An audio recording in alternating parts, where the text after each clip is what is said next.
હું જ્યોત્સનાબેન સોલંકી છું. મને એમજે સાહેબ તરફથી યુનિયન લીડરનો હોદ્દો મળ્યો છે, પણ HR મેનેજર એવું કહેશે કે જ્યોત્સનાબેન કોઈ અધિકારી નથી, તો તમે એની વાતો સાંભળો. પણ કાલે લેબલ દિવસ હતો, જે સ્પેશિયલ કર્મચારી ન જ હતો, તો અમે કાલે રજૂઆત કરી. આઈ 6 મહિના પહેલાંય રજૂઆત કરી કે અમને બોનસ તમે 1000 રૂપિયા લખો છો, આપતા નથી, તો અમને બોનસ દિવાળીમાં દેવું.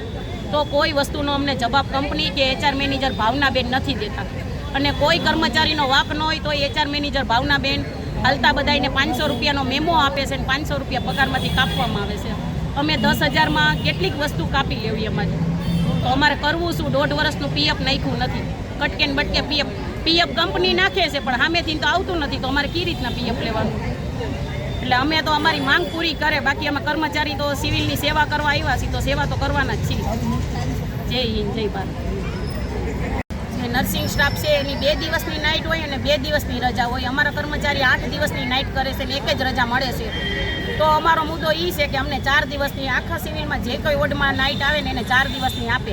અમારો પહેલાં ઘણા વર્ષ પહેલાં 17,000 વર્ષ પહેલાં 8 થી 2નો ટાઈમ હતો, તો HR મેનેજર બદલા પછી 8 થી 3નો ટાઈમ કર્યો છે. તો તડકો ગવર્મેન્ટ નોકરી હોય, જે 90,000 પગારદાર છે, એને સરકાર વહેલો ને મોડો ટાઈમ કરે છે ઠંડીની હિસાબે, તડકાની હિસાબે, તો અમારો ટાઈમ કેમ વહેલો નથી?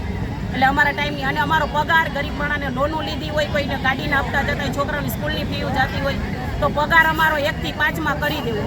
અત્યારે કેવી રીતે થાય પગાર? અત્યારે પગાર 22 તારીખે થાય, 30 તારીખે થાય, 20 તારીખે થાય, 25 તારીખ, કોઈ તારીખ ફિક્સ નથી.